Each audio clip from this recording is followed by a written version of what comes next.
នេះថាអត់បែក Q ព្រោះហេតុផលគឺ30%100%អត់បែក Q ទេតែសល់តែពណ៌ក្រហមដល់ពេលឥឡូវទំនើបប្រកាន់ទៀតពី2020ដល់2025បែកលឿងចុះអ្នកខ្ញុំដូចលឿងថ្មយើងបែកលឿងតោះណាព្រោះក្រោយមកទៀតគឺមានលាយលឿងនេះរូបមន្ត Q ក្រហមលឿងដើម្បីកុំឲ្យបែកក្រហមត្រូវមានលឿងចូលល្បាយលឿងបូក Q បូកក្រហមចេញសូកូឡាដើម្បីកុំឲ្យបែក Q ទៅដាក់ក្រហមដើម្បីកុំឲ្យបែកក្រហមទៅដាក់លឿងតែដល់ពេលឥឡូវនេះមានបែកលឿងព្រោះអី30ឬក៏30នេះជាហេតុផលដែលចុងក្រោយនៅសល់លឿង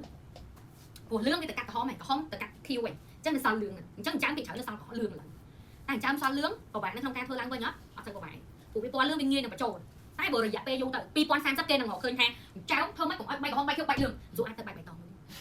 អត់ទៀងទេអញ្ចឹងបើសិនជាក្នុងករណីថាបែក Q បែកក្រហមបែកលឿងហ្នឹងក្នុងឆ្នាំ2025នេះបើបែកទៅលឿងវិញគេអាចនឹងយក laser ទៅបាញ់ឬមួយក៏អាចនឹងយកតែឆ្នាំទៅធ្វើពីលើមក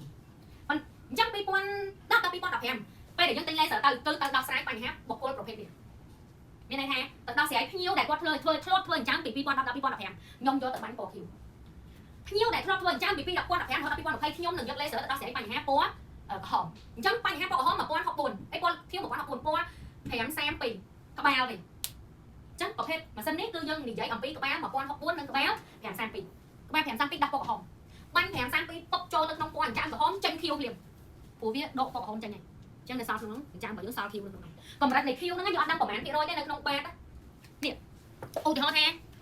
បាតនៅក្នុងនេះពណ៌ Q ហ្នឹង40%តែខាងលើនេះវាពណ៌ក្រហមបាញ់ប្រាវដាច់ក្រហមចេញអស់ Q ឡើងមកបាត់តោះណា Q ឡើងមកអញ្ចឹងក្នុងអំឡុងពេលហ្នឹងគឺគេបាញ់ Q ម្ដងទៀត